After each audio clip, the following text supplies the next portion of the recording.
Hollywood silver screen presenting the wall. ये कहानी di नाम की एक लड़की पर है जो अपने कुछ जानवरों के साथ एक पहाड़ी के आइसोलेटेड इलाके में अकेले एक इनविजिबल दीवार के जरिए कैद हो जाती है। अब वो अपने दिन कैसे और कितनी मुसीबतों से गुजारती है ये आपको इस कहानी में पता चलेगा। तो कहानी की शुरुआत में हमें कुछ दोस्तों को एक कार में एक ट्रिप पर जाते हुए दिखाया जाता है। वो लोग अपने ही एक पहाड़ी पर बने लॉज पर जा रहे होते हैं जो ईस्टर्न एल्प्स पर है। उस कार में इस कहानी की मेन कैरेक्टर डाय और उसके दो दोस्त हुगो और ल्यूस भी होते हैं। कार में ल्यूस का डॉग लिंक्स भी उनके साथ है, पर डाय के चेहरे के एक्सप्रेशन को देखकर ये लगता है कि उसको जानवर कुछ ज्यादा खास पसंद नहीं है। थोड़ी देर बाद वो अपने उस लॉज तक पहुंच जाते हैं जो शहर के शोर शराबे से काफी दूर पहाड़ों पर बिल्कुल आइसोलेटेड होता है। वहां पहुंचकर हुगो और ल्यूस पास के एक गांव में ड्रिंक करने के लिए चले जाते हैं। वो डाय को भी ले जाने की काफी कोशिश करते हैं, पर वो यहाँ आने के सफर में काफी थक जाती है, इसलिए वो लॉज में ही रुककर आराम करने का सोचती है। ल्यूस डाय के साथ अपने डॉग लिंक्स को भी वहीं छोड़ जाती है। उन दोनों के जाने के थोड़ी देर बाद डाय उनके डॉग लिंक्स से थोड़ी दोस्ती करने के बारे में सोचती है। वो लिंक्स के ऊपर हाथ फिराने लगती है, पर जैसे ही लिंक्स उसकी तरफ मुड़ता है तो डाय काफी डर जाती है क्योंकि उसे अभी जानवरों की इतनी अच्छी तरह से समझ नहीं है। अब धीरे धीरे रात हो जाती है। डाय रात उसी लॉज में बिताती है। सुबह होते ही वो सबसे पहले हुगो और ल्यूस को देखती है जो अभी तक बाहर से घर नहीं आए थे। डाय को इस वक्त उनकी बहुत चिंता हो रही थी, इसलिए वो खुद लिंक्स के साथ उनको ढूंढने निकल जाती है जहाँ पर उसको आसपास कोई भी नजर नहीं आता है। तभी आगे चलते हुए अचानक से लिंक के मुंह पर चोट लग जाती है। डाय उसके मुंह को देखती है तो उसको लगता है कि शायद इसने किसी पत्थर को खा लिया होगा। वो लिंक्स को आगे अपने साथ ले जाने लगती है, पर पता नहीं क्यों लिंक्स को आगे जाते हुए डर सा लग रहा था। अब डाय जैसे ही थोड़ा आगे बढ़ती है तो वो किसी चीज से टकरा जाती है, पर वहाँ पर तो कुछ भी नहीं होता। वो एक बार फिर आगे जाने की कोशिश करती है, लेकिन इस बार वो फिर से टकरा जाती है। वो अपना हाथ बढ़ाकर आगे देखती है जहाँ पर उसको पता चलता है कि यहाँ पर तो एक इनविजिबल दीवार है जिससे वो बार बार टकरा रही है। डाय को कुछ भी समझ नहीं आता है क्योंकि इनविजिबल दीवार जैसी कोई चीज होती ही नहीं है। वो उस चीज को आंखों से तो नहीं देख पा रही थी, पर अपने हाथों से महसूस कर रही थी, और शायद इस दीवार की वजह से ही लिंक्स आगे जाने से डर रहा था। उसको चोट लगने का कारण भी ये दीवार थी। डाय आगे जाने की काफी कोशिश करती है, पर वो उस दीवार को पार ही नहीं कर पाती। तभी वो दूसरी दिशा से आगे जाने का सोचती है क्योंकि हो सकता है कि शायद दूसरी ओर ये दीवार ना हो, इसीलिए वो वहाँ से दूसरी दिशा की ओर जाने लगती है जहाँ आगे जाकर उसको एक फार्म दिखाई देता है जिसमें एक बूढ़े कपल होते हैं। डाय जैसे ही उनके पास आगे जाने की कोशिश करती है तो वो एक बार फिर से किसी और इनविजिबल दीवार से टकरा जाती है, यानी ये इनविजिबल दीवार इस पहाड़ी के हर तरफ है। डाय फार्म के अंदर उन दोनों बूढ़े लोगों को आवाज लगाती है, पर उनको कुछ भी सुनाई नहीं देता। तभी डाय को उस फार्म में कुछ गड़बड़ लगती है। वो उन दोनों को काफी ध्यान से देखती है जहाँ पर उसको दिखाई देता है कि वो दोनों काफी देर से एक ही पोजीशन में रुके हुए हैं। उन्होंने अभी तक अपनी एक भी मसल नहीं हिलाई, मानो ऐसा लग रहा था जैसे उन दोनों के लिए टाइम रुक सा गया हो क्योंकि उनके पास की सारी चीजें तो हिल रही थी सिवाय उन दोनों के। ये देखकर डाय को अब थोड़ा सा डर लगने लगा था। वो धीरे धीरे ये समझ रही थी कि वो इस पहाड़ी एरिया में अब फंस चुकी है क्योंकि यहाँ से बाहर जाने के हर रास्ते पर तो वो इनविजिबल दीवार है और यहाँ पर कोई भी इंसान मौजूद नहीं है। इसके अलावा वो वहाँ से सीधा अपने लॉज चली जाती है और रात को डरकर अकेले ही सो जाती है। रात में उसको एक डरावना सपना आता है कि उसे उस दीवार ने चारों तरफ से घेर लिया है और वो धीरे धीरे उसके लॉज तक आ गई है। उसको लगता है कि वो दीवार उसे उसी लॉज में चारों तरफ से कैद करके मार देगी, लेकिन वो सिर्फ एक सपना ही होता है। सुबह उठकर वो वापस उसी दीवार को देखने जाती है। वो उस फार्म पर भी जाती है जहाँ पर वो इस बार दूरबीन की मदद से उस फार्म हाउस के ओल्ड कपल को देखती है, पर वो अभी भी उसी पोजीशन में जमे हुए थे और उनके आसपास की सारी चीजें मूव कर रही थी। डाय समझ जाती है कि ये अब मर चुके हैं। तभी लिंक्स वहाँ से दूसरी दिशा में भागने लगता है। डाय भी उसका पीछा करते हुए काफी आगे आ जाती है जहाँ उसकी नजर लिंक्स के साथ वहाँ खड़ी एक प्यारी गाय पर पड़ती है जो डाय को देखकर उसकी ही तरफ आने लगती है। डाय इस चीज को देखकर काफी डर जाती है, लेकिन वो गाय उसको कुछ नहीं कहती, बल्कि वो तो उसको प्यार करने लगती है और डाय के पीछे ही आगे आती है। डाय भी उसे अपने साथ उसी लॉज में ले आती है जो अब उसका घर बन चुका था। लेकिन वो गाय अभी तो डाय के लिए एक मुसीबत ही थी, क्योंकि उसे उस गाय को पालने के लिए हर रोज घास लेकर आना होगा और अभी तक डाय ने ऐसा कोई भी काम अपनी पूरी जिंदगी में नहीं किया था। लेकिन वो फिर भी उस गाय को अपने साथ रखने का फैसला करती है, क्योंकि वो काफी अकेली है और अब उसको एक नई दोस्त मिल गई है। वो उस गाय का नाम बेला रखती है। उसी रात वो बेला का दूध निकालती है और तभी उसको ये भी पता चलता है कि बेला जल्द ही एक बच्चे को भी जन्म देने वाली है। वो उस रात बेला का दूध पीकर अपना पेट भर लेती है, लेकिन धीरे धीरे अब यहाँ का सारा खाना भी खत्म होता जा रहा था। अगली सुबह वो हुगो की कार को लेकर उस दीवार को पार करने का सोचती है। वो पूरी स्पीड में उस कार को आगे ले जाकर उस दीवार से टकरा देती है, जिस वजह से कार के आगे का हिस्सा पूरी तरह से डैमेज हो जाता है और डाय को भी सर पर चोट लग जाती है। लेकिन उस इनविजिबल दीवार पर उस चीज का कोई असर ही नहीं होता।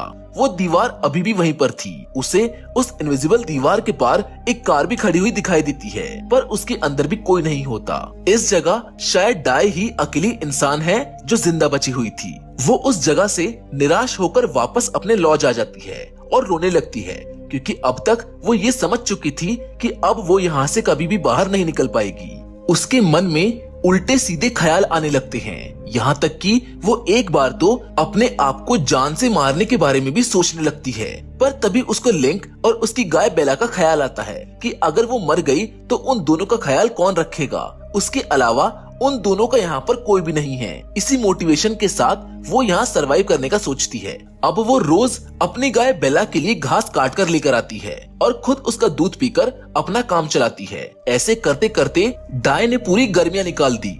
मतलब कि वो पिछले 3 महीनों से अपना ऐसे ही गुजारा कर रही थी। लेकिन अब सर्दियाँ आने वाली थी। अब उसको जिंदा रहने के लिए कुछ और खाने की जरूरत थी, इसीलिए वो वहाँ पर कुछ सब्जियां उगाने का सोचती है। वो अपने लॉज के सामने वाली सारी जमीन में अलग अलग तरह की सब्जियां उगा देती हैं, जो उसने पहाड़ों से ढूंढी थी। डाय अपने हर दिन को कैलेंडर में मार्क करती थी और उसने पूरे दिन क्या क्या किया वो उस चीज को भी रोज एक किताब पर लिखा करती थी। अब उसके लिंक्स के साथ भी काफी अच्छी बॉन्डिंग हो चुकी थी। लिंक्स उसकी जिंदगी का एक बहुत महत्वपूर्ण हिस्सा था और उसके और लिंक्स के बीच एक काफी स्ट्रॉन्ग कनेक्शन बन चुका था। एक दिन बाहर बहुत तेज बारिश होने लगती है। तभी डाय को बाहर से किसी के बोलने की आवाज आती है। वो बाहर जाकर देखती है, जहां उसे एक बिल्ली बारिश में भीगती हुई दिखाई देती है, जो उसकी लॉज पर ही बैठी थी। डाय उस बिल्ली को लॉज के अंदर ले आती है और उसको पूरी तरह से साफ करती है। वो बिल्ली भी उनकी तरह अकेली थी, इसलिए डाय उस बिल्ली को भी पालने का सोचती है। अब उसके परिवार में उसको मिला के 4 लोग हो चुके थे, जो इस कैद में डाय के जीने का सहारा थे। अब सर्वाइवल के लिए डाय धीरे धीरे शिकार भी करना सीख रही थी, क्योंकि अभी सब्जियों को उगने में काफी टाइम लगेगा। लेकिन शिकार करते हुए डाय को बहुत सी मुसीबतों का सामना करना पड़ता है। उसे कई बार चोटें भी खानी पड़ी, क्योंकि उसने पहले कभी भी शिकार जैसी चीजों को नहीं किया था। लेकिन धीरे धीरे वो इस चीज में ठीक होती जा रही थी।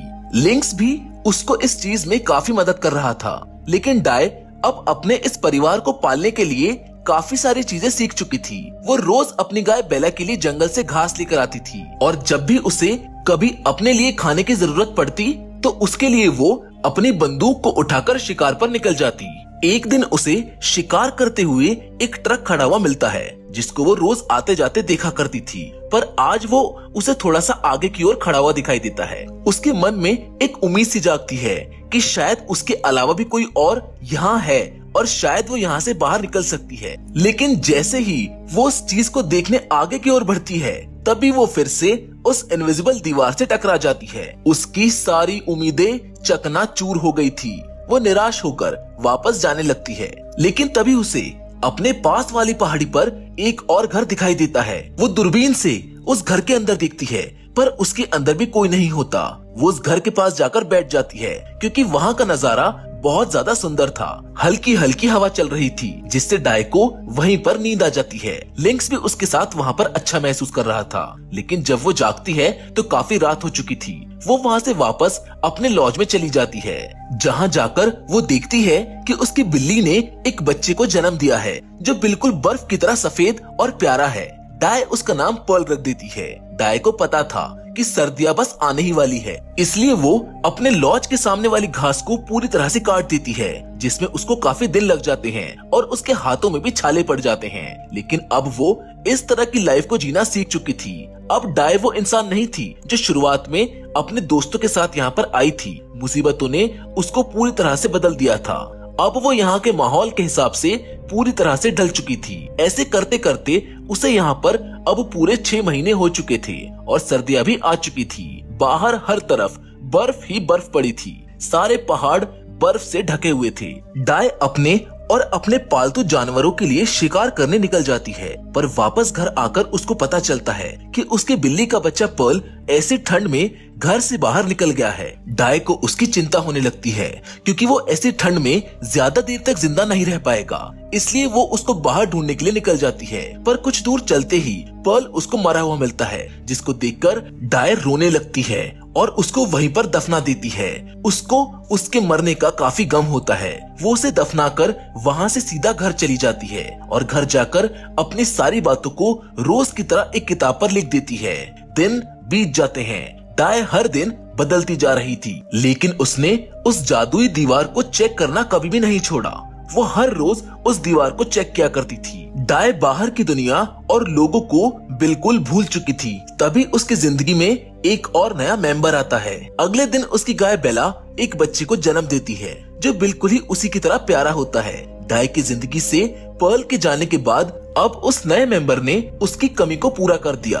अब उसे इस जगह पर रहते हुए पूरा 1 साल हो चुका था। फिर से गर्मियां आने वाली होती है। वो अपना और अपने पालतू जानवरों का मन अच्छा करने के लिए उन्हें उस पहाड़ी वाले घर पर ले जाती है, जहां वो लिंक्स के साथ गई थी। उसे वहां बहुत अच्छा लगा था।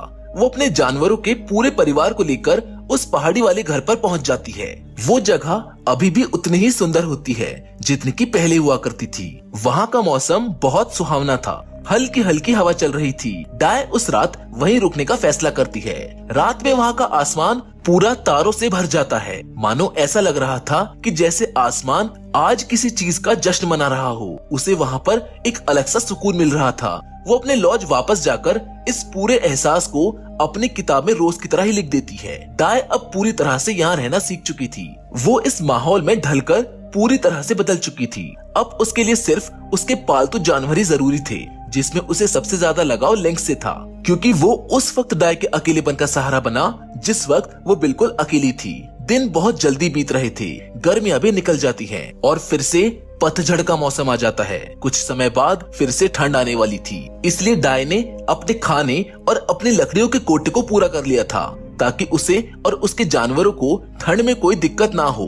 एक दिन बाहर ठंडी हवा चल रही होती है। डाय को अपने लॉज की खिड़की से एक सफेद कौवा बाहर पेड़ पर अकेले बैठा हुआ दिखाई देता है। डाय उसको देखकर समझ जाती है कि शायद इसके साथ वाले कौवों ने इसके साथ रहना इसलिए छोड़ा होगा क्योंकि इसका रंग सबसे अलग है। डाय उसके अकेलेपन को समझ जाती है, क्योंकि उसे पता है कि जिंदगी में अकेले रहना किसको कहा जाता है। वो उस कौवे को भी अपने साथ ले आती है। इसी तरह समय बीतता जाता है और 1 साल फिर से निकल जाता है।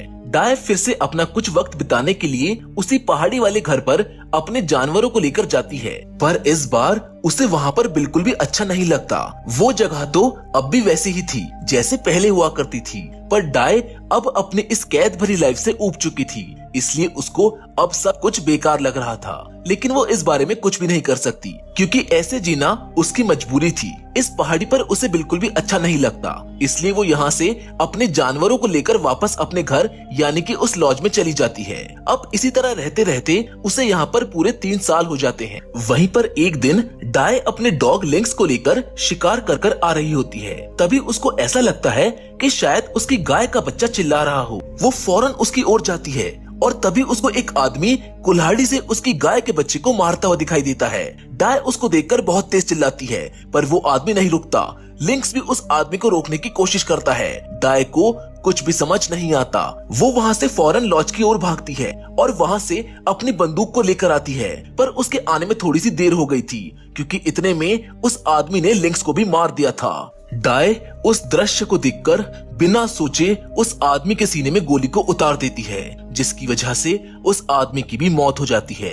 डाय उस आदमी की लाश को तभी पहाड़ी से नीचे फेंक देती है और रोते रोते लिंक्स और उस गाय के बच्चे को वहीं दफना देती है। उसके परिवार में अब सिर्फ बेला ही बची थी। वो बेला को लेकर वापस अपने लॉज आ जाती है और अपने गमों को अपने किताब के आखिरी पेपर पर लिख देती है।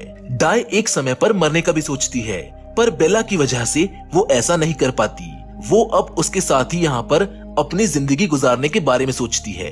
अब क्या पता कभी डाय यहाँ से निकल पाएगी या फिर नहीं, जिसके साथ ये फिल्म यहाँ पर खत्म हो जाती है। मैं जानता हूँ कि ये स्टोरी थोड़ी सी कॉम्प्लिकेटेड है, लेकिन अगर आसान शब्दों में इसको समझा जाए तो इस स्टोरी के अंदर हमको एक ऐसी इनविजिबल दीवार दिखाई गई है जिसके अंदर आना तो हमारे बस में है, लेकिन वहाँ से बाहर जाना किसी के बस में नहीं। इसीलिए पहले वहाँ पर डाय और लिंक्स आए, जिसके बाद बेला और वो बिल्ली आई, जिन्होंने डाय के परिवार को कंप्लीट किया, पर उस आदमी ने आकर उसका परिवार फिर से तोड़ दिया। ये तो कहानी थी डाय की, लेकिन अगर आप कभी ऐसी सिचुएशन में पड़ जाएं, तो आप क्या करेंगे? हमें कमेंट बॉक्स में कमेंट करके जरूर बताएं। फिलहाल तो आज के वीडियो में बस इतना ही। अगर आपको ये पसंद आई हो तो इसको लाइक और शेयर जरूर करें, क्योंकि हमेशा की तरह मिलेंगे आपसे एक और नई इंटरेस्टिंग कहानी के साथ। पर तब तक के लिए धन्यवाद।